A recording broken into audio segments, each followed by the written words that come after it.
అనగడతల చేపల పులుసు కోసం మిక్సీ జార్ తీసుకొని 4 మీడియం సైజు ఆనియన్స్ కట్ చేసుకొని వేసుకోండి. 1 స్పూన్ జీలకర్ర, 1 పచ్చిమిరపకాయ, 2 టమాటాలు కట్ చేసుకొని వేసుకొని కొద్దిగా వెల్లుల్లి రెబ్బలు వేసుకోండి. చూపించిన విధంగా మిక్సీ పట్టుకోండి. కానగడతల చేపలు బాగా కడుక్కోవాలి సాల్ట్తోని. పక్కన పెట్టుకోండి. నిమ్మకాయ సైజు అంతా చింతపండు తీసుకొని నానబెట్టుకొని పల్ప్ తీసుకొని ఉంచుకోండి. స్టవ్ మీద కడాయి పెట్టుకొని కొద్దిగా ఆయిల్ వేసుకొని కొద్దిగా కరివేపాకు కూడా వేసుకోండి. ఆయిల్ మరిగాక అందులోని మనం మిక్సీ పట్టుకున్నాం కదా, ఆ ఆనియన్ టమాటో పేస్ట్ని వేసుకొని వేగనివ్వండి. వేగుతుండగానే కొద్దిగా పసుపు, కొద్దిగా సాల్ట్ వేసుకొని బాగా వేగనివ్వండి.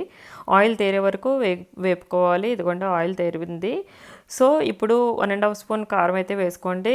కారం వేసుకొని ఇంకా సాల్ట్ చాలినట్టయితే మాత్రం ఇప్పుడు వేసుకోండి. ఇందులోనే కానగడతల చేపలని వేసుకోండి. మొత్తం అన్నిటిని వేసుకొని పైనుంచి కిందికి ఫ్లాట్ గరిటె పెట్టుకొని ఒకసారి తిప్పుకొని ఇప్పుడు పులుసు వేసుకోండి. పులుపు అడ్జస్ట్ చేసుకోండి.